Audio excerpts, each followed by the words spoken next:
Magandang araw po muli sa ating lahat at welcome back po sa aking channel, Ali Bugha TV.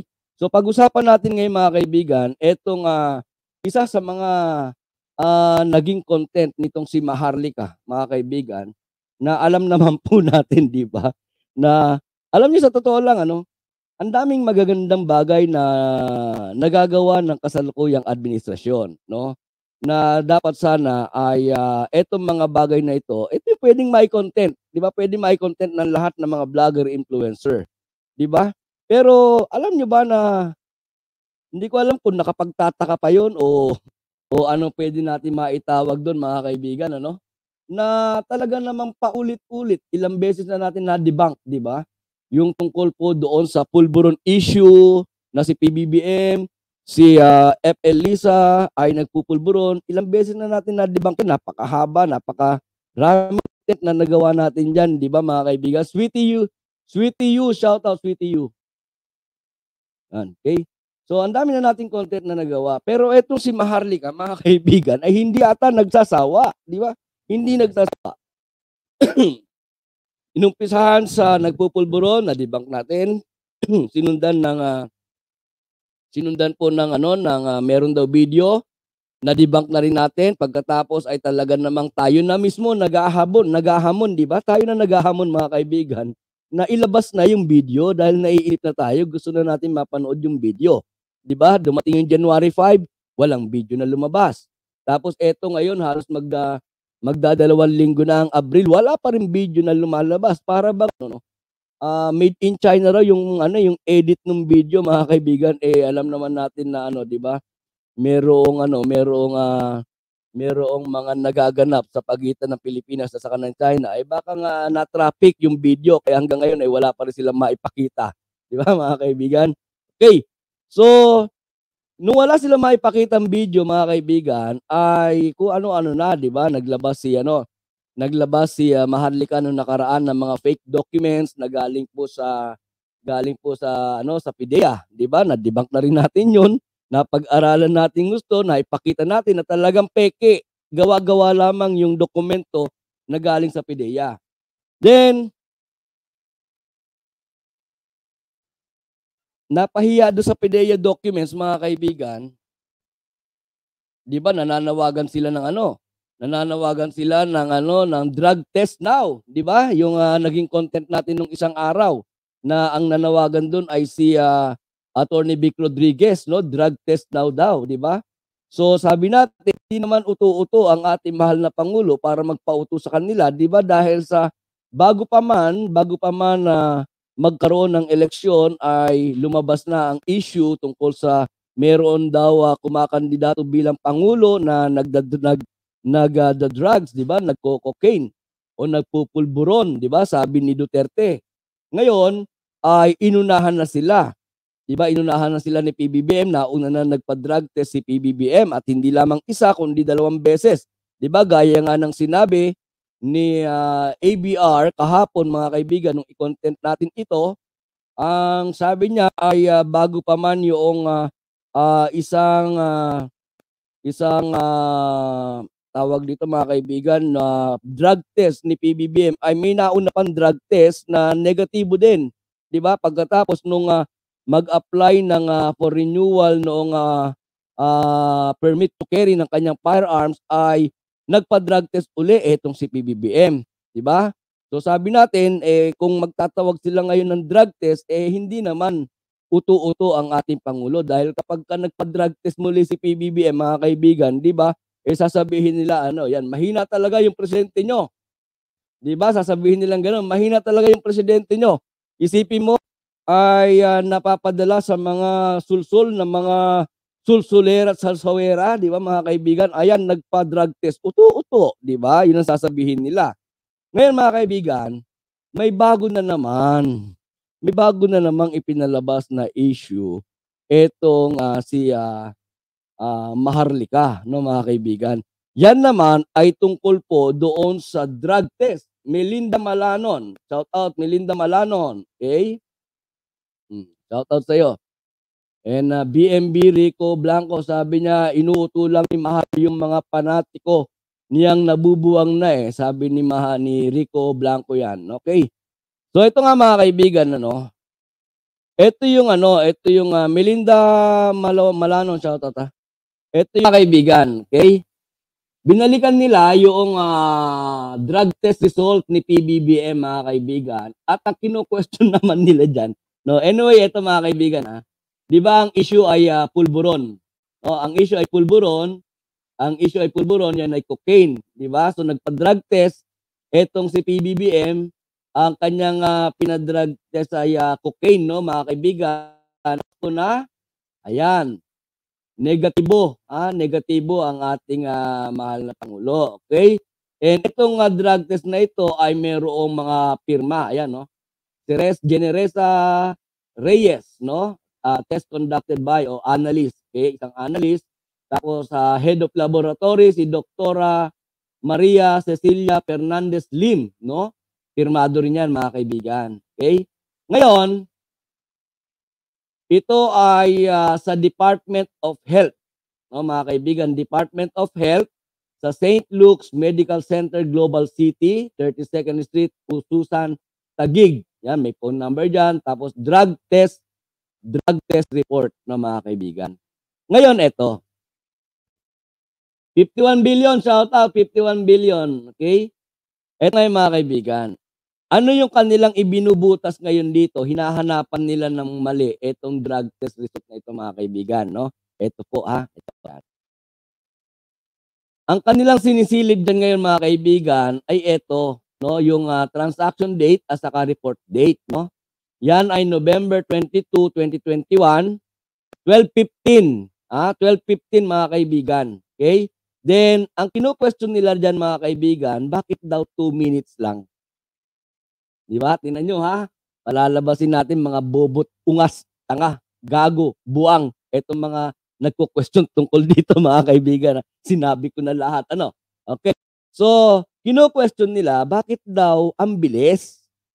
'Di ba, bakit daw ang bilis na halos 2 minutes lang, actually magti-3 minutes nga dahil 2 minutes and 54 seconds, 'di ba?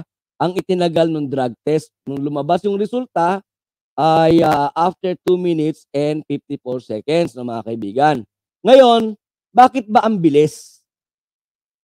Ano ba kasi yung ginagamit na, pang-drug test 'no kapagka tayo ay nagpapa-drug test diyan sa Pilipinas? Ang nakalagay dito mga kaibigan, test method ay test kit 'no, test kit lang mga kaibigan.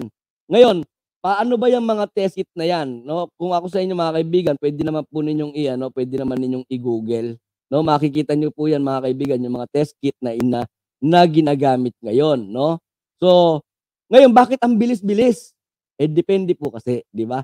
Kung gusto niyo na medyo matagal, eh, pagka pumunta kayo sa mga pampubliko na mga drug test center, at marami ang nagpapa-drug test, medyo matagal yon, 'di ba? Pero si PBBM mga kaibigan ay nagpa-drug test po sa St. Luke's Medical Center, which is alam natin ito ay private, 'di ba? Private po ito. So ibig sabihin wala siguro masyado o wala siyang nakasabay na magpapa-drug test. Kaya in just 2 minutes ay lumabas na po ang kanyang resulta. Yan ang magiging paliwanag natin diyan 'no mga kaibigan. Pero wag po tayong masiyahan, wag po tayong masiyahan sa ganyang paliwanag lang, okay? Ngayon mga kaibigan, sabi ko nga sa inyo 'di ba, para kayo ay mapagsilbihan ko ng, maganda at, talagang, accurate 'no mga kaibigan yung ating sinasabi dito, ay naghanap po ako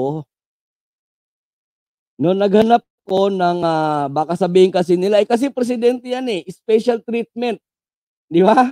Baka sabihin nila special treatment yan, baka dinoktor pa nga kaya 2 minutes lang, ang bilis 2 minutes lang, 'di ba mga kaibigan? So eto mga kaibigan 'no, ay naghanap po tayo ng mga iba pang mga, nagpa-drug test 'no, at tiningnan natin kung gaano katagal 'no mga kaibigan ang inaabot bago lumabas ang isang drug test 'no. So eto mga kaibigan, naghanap po tayo ng ilang mga sample na ito ay mga ordinaryo na mga mamamayan mga kaibigan, Okay, ito si, hindi yan. Hahanap na naman ako. Wait lang hanapin ko ulit mga kaibigan, Nasaan na yan?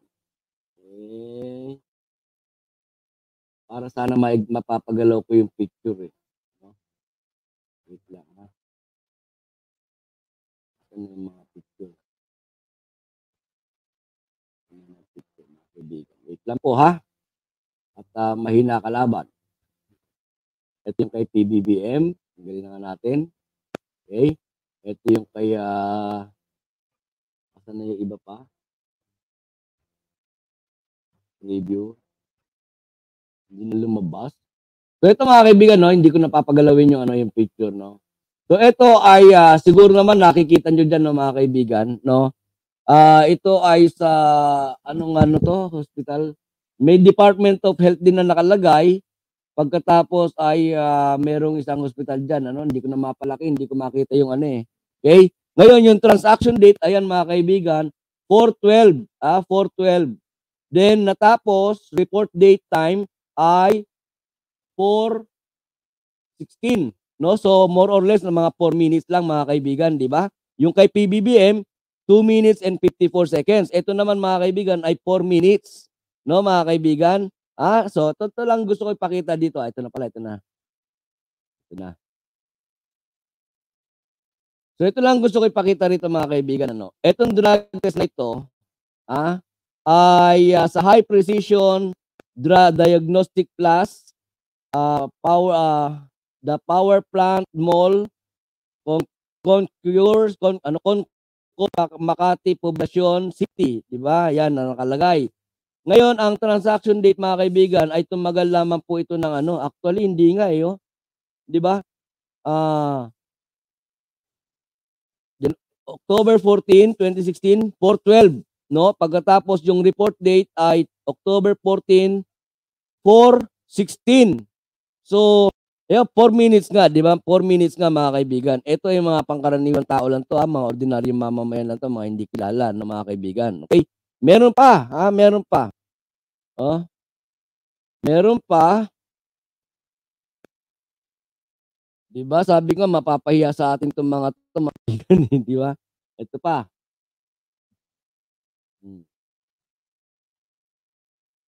Asan na yan? Okay, yan naman isa mga kaibigan. Ito naman ay pangkaraniwang tao rin yan, no? Asan na yung iba pa? Wait lamang. Ito ba? Ito ba yan? Hindi, kay Sarah yan. Ito. Kay Sarah yan eh. Lead by example. Wait lang mga kaibigan ha. Wait lamang po ha. Hanapin natin ha.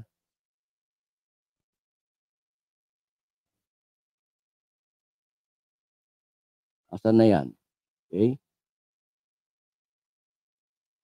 Yan mga kaibigan, more or less ay nawala. Asan na?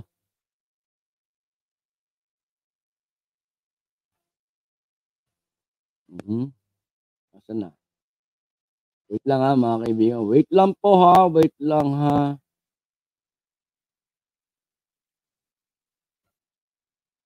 Dami kasi eh. Basta yan mga kaibigan. So, puntahan na natin ito. Yan.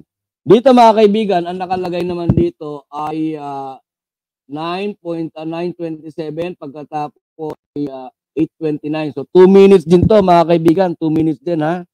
2 minutes din ito, no? Hindi rin kilala to.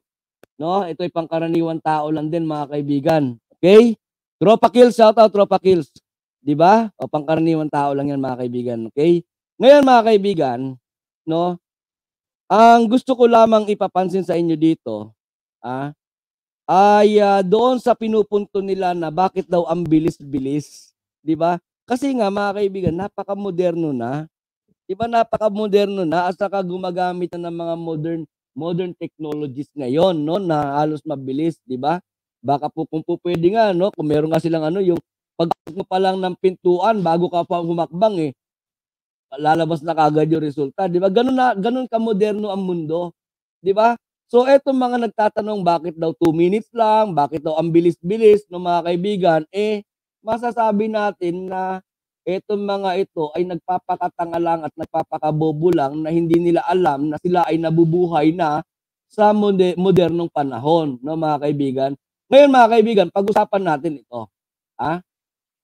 Etong kay Vic Rodriguez naman, mga kaibigan, di ba? Papakita ko rin sa inyo kay Vic Rodriguez.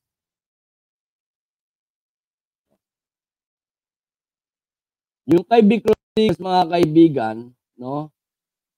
Yan ay bawas na natin yung iba, hindi importante. Okay?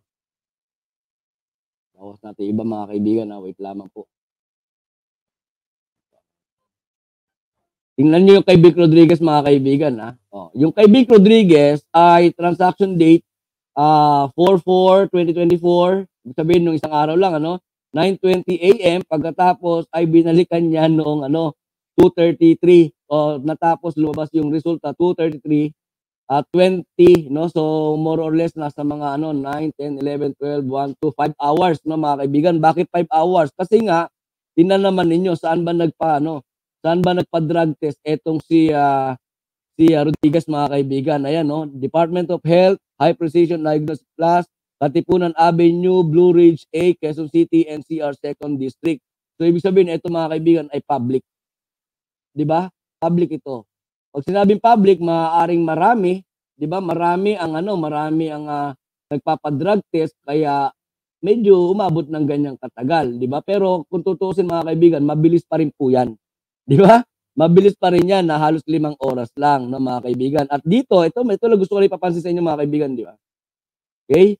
Ang pinakonsulta nitong si Rodriguez, mga kaibigan, ay methamphetamine at saka tetrahydrocannabinol, 'di ba? Ibig sabihin ito po ay shabu, no? Shabu, mga kaibigan, 'di ba? Tanong ko lang, 'di ba? Bakit kaya itong si Rodriguez ay hindi po nagpa-drug test ng tungkol po sa cocaine?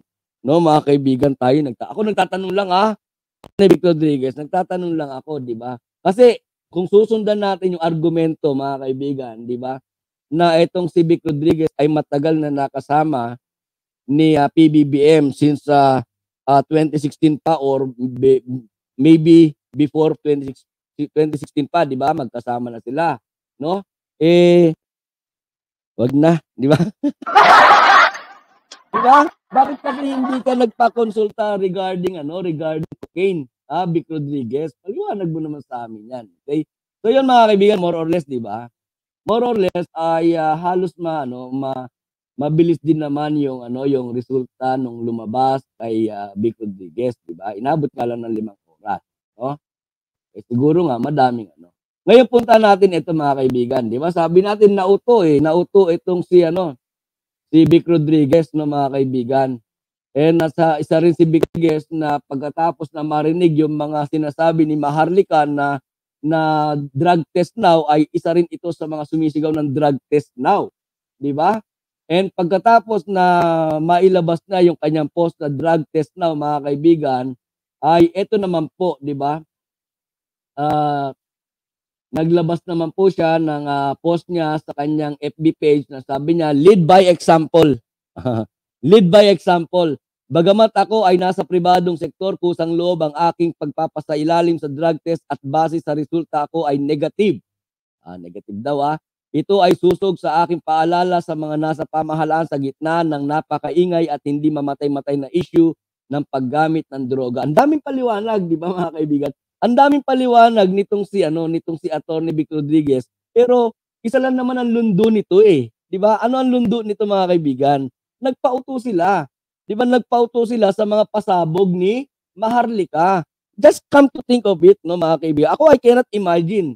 'Di ba? I cannot imagine na itong mga taong tulad ni Vic Rodriguez, na mga kinikilala ng mga abogado, ay nagpapauto, 'di ba, sumusunod sa mga pasabog ng isang Maharlika lang, 'di ba? Isang influencer lang, napapasunod itong mga abogado, no, mga kaibigan, nakakahiya, 'di ba? Ima Rebecca Lagmay, shout out. 'Di ba, mga kaibigan? Ngayon ito, mga kaibigan, no? Sama na rin natin yung hinanap ko na rin yung kay Inday Sara, 'di ba? Si Inday Sara, mga kaibigan, ay nagpa-drug test din naman, no? Nagpa-drug test din itong si Inday Sara,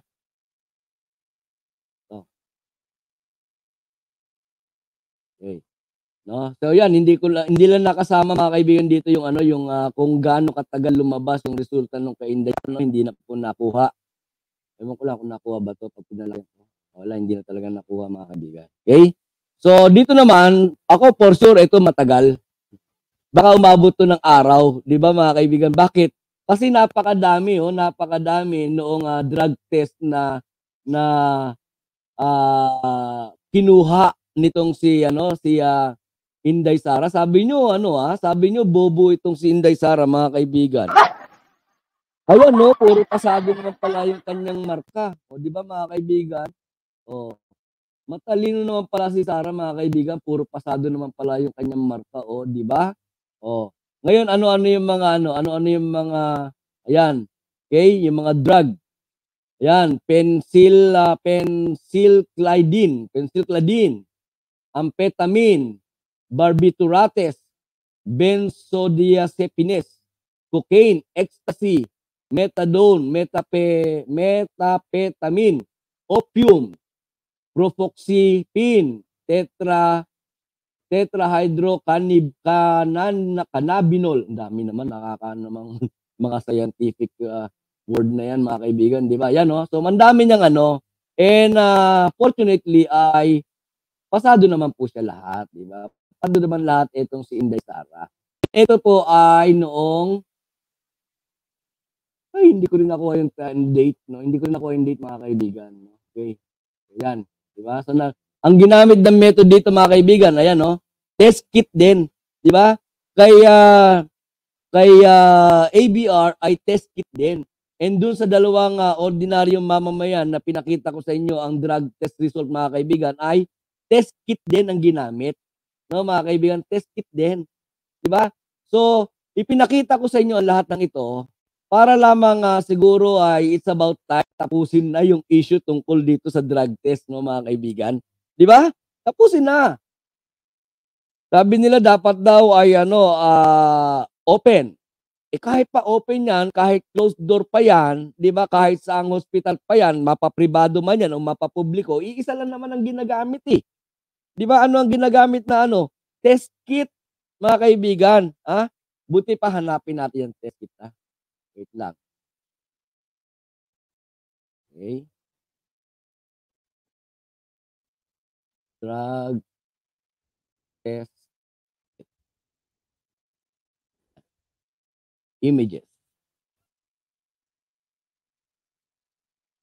Okay? So ngayon, pakita ko sa inyo ha mga kaibigan. Okay? Ano ba yung mga drug test kit na yan? Ha? Ito. Buti na lang marunong makisama yung aking internet ngayon mga kaibigan. Di ba? So ito yung mga halimbawa po ng mga drug test kit. Okay, nakita na ba? Ayan, oh. Okay, ano yung mga ano yan? Paano paggamit ng mga drug test kit na yan? Ha? Images. Images. Yan. Oh.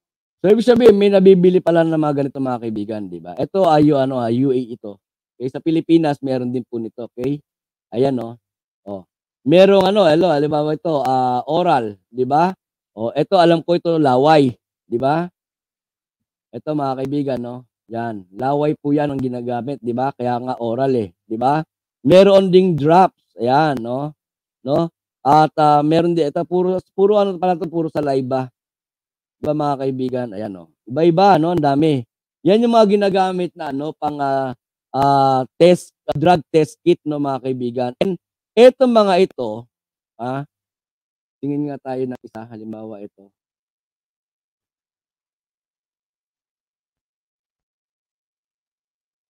Ay, hindi pwede. Etong halimbawa, itong isang oral mga kaibigan, no? Walang panag eh, no? Ito yung mga mabilisan lang ito mga kaibigan, 'di ba? Mabilisan ito, no? It will take only a minute, pinakamatagal na siguro yung 2 minutes ganyan, 'di ba? So mabilis kaagad ang resulta nito. Lalo na siguro itong isang 'to. 'Di ba? Itong isang 'to mga kaibigan ay out of stock. Ito, linya lang ito, parang pregnancy test lang, 'di ba? na kapagka siguro, nilagay mo yung laway ng pasyente o papa-drug test mo, magguguhit kaagad diyan, 'di ba? So, ang pagpapa-drug test mga kaibigan ay mabilis na po, 'di ba? Mabilis na, hindi na yung kinakailangan na babalikan mo pa ng ilang araw, 'di ba mga kaibigan? Hindi na gano'n ngayon, 'di ba? Kadong, shout Kadong.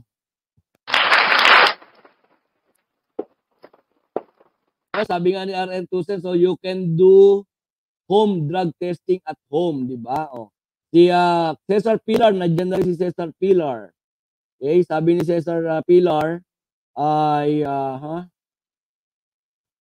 sabi ni Cesar Pilar mga kaibigan, kaya pati si Sara nagpa-drug test para mapilit si PBBM pero di kakagat ang Pangulo sa kalokohan nila. Hindi, actually matagal na po yung matagal na yung kay BP Sara, no. Sabi si Chopaeng, shout out Chopaeng. Salamat daw yung agent sa PDEA ngayon na totoo daw yung pinakita noong hitad na dokumento na hindi man lang pinakilala sinong agent yon. Kahit ako, kaya ko sumulat sa PDEA na sasabihin totoo yung dokumento, sabi ni ni Chopaeng. Okay, shout out sa Chopaeng. So ito mga kaibigan, no, bakit natin kinontent ito? Bakit natin dinebunk itong issue tungkol sa drug test, di ba? Para matapos na, 'di ba? Pero alam niyo sa totoo lang, walang katapusan ito. Hangga't ang Pangulo ay si PBBM, wala pong katapusan ito. No, wala pong katapusan itong mga issue na ito. Kasi mo, nagumpisa sa pulburon, 'di ba? Nagumpisa sa pulburon. Sinundan ng video. Hindi na ilabas ang video, sinundan ng PDEA form. Na debunk natin yung PDEA form, binalikan nila yung result ng drug test ni PBBM, tiningnan naman kung bakit daw ang bilis. O ngayon, na-debunk na natin mga kaibigan kung bakit ang bilis, di ba? Dahil lahat ng mga pinakita natin ng mga drug test result sa inyo, iisa gamit. Ano gamit? Test kit, di ba? Ngayon, pinakita ko rin sa inyo, sinearch natin sa Google, mga kaibigan, maraming klase yung test kit, di ba? Ibig sabihin, bakit marami niya sa marketo, ibig sabihin mga kaibigan, yan ay ginagamit na po talaga. 'Di ba? Hindi lang naman sa drug test sa pregnancy test, 'di ba? Marami din sa yung COVID test, no mga kaibigan, dati pupunta ka pa ng ospital. Ngayon mga kaibigan, nakakabili na ng 'di ba? Nakakabili na rin ng ng COVID test kit, no, na kahit ikaw pwede mo nang gawin sa bahay. O 'di ba? So, sinasabi ko dito mga kaibigan, nasa moderno tayong panahon at saka talagang moderno na rin ang teknolohiya na ginagamit. Sayang nga lang etong mga tao na 'to, 'di ba, na talaga namang ayaw tumigil sa pagbanat sa kay PBBM, hindi ko alam kung anong panahon sila nabubuhay, 'di ba? Hoy, gumising kayo, Maharlika at sa mga DDS, gumising kayo, no? Kayo ay hindi nabubuhay noong panahon ng 70s o 60s o 80s, 'di ba? Buhay kayo ngayon sa panahon na moderno na ang lahat, moderno ang teknolohiya, 'di ba mga kaibigan?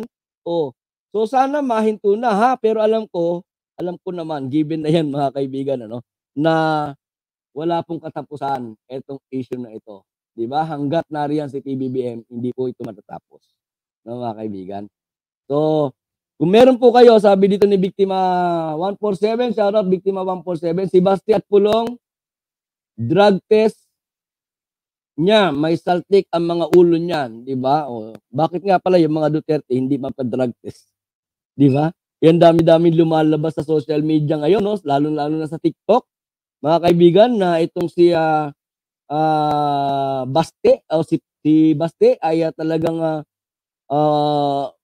lulong na lulong, kumbaga high na high sa drugs, 'di ba? Lumalabas siya sa TikTok yung mga video ni Baste. O bakit nga pala hindi magpa-drug test yung mga Duterte, 'di ba?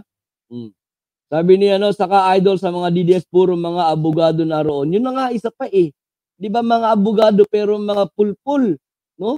Mga abogado pero nagpapakatanga, nagpapadala sa mga sa mga sulsul lamang at sa mga pasabog lamang ng isang Maharlika, 'di ba mga kaibigan? Oh, yun ang mas matinding nakakahiya doon, 'di ba? Magpa-drug test na si Tatay Ulyanin para magkaalaman na, sabi ni Rico Blanco. O di ba pati yung tatay magpa-drug test na rin. Baka sama niyo na rin sina Bongo, sama niyo na rin sina si Calvo, di ba? Sama niyo na pati si Robin Padilla, sama niyo na magpa-drug test na silang lahat. Di ba? Magkaalaman, hindi yung si PBBM magsigaw sila ng sigaw na drug test na. Ilang beses na nagpa-drug test yung ating Pangulo, mga kaibigan, di ba? Oh. Lahat naman ng issue na nilalabas nila puro ika nga ay nadidebunk natin, 'di ba mga kaibigan? Oh. So 'yan mga kaibigan, ito po yung ito yung ating usapin tungkol po dito sa drug test, no mga kaibigan, 'di ba? Ngayon kung meron po kayong comment tungkol po dito sa ating napag-usapan, no, ay paki-comment niyo lamang po diyan sa comment section sa baba, lalong-lalo na po yung mga lalo-lalo mga kaibigan itong mga team replayer natin, no mga kaibigan, no, paki-comment niyo lang po diyan sa baba, ha. Kung meron po kayong mga opinion or mga karagdagan na gusto niyo idagdag tungkol po dito sa ating napag-usapan ay paki-comment niyo lang po diyan, okay?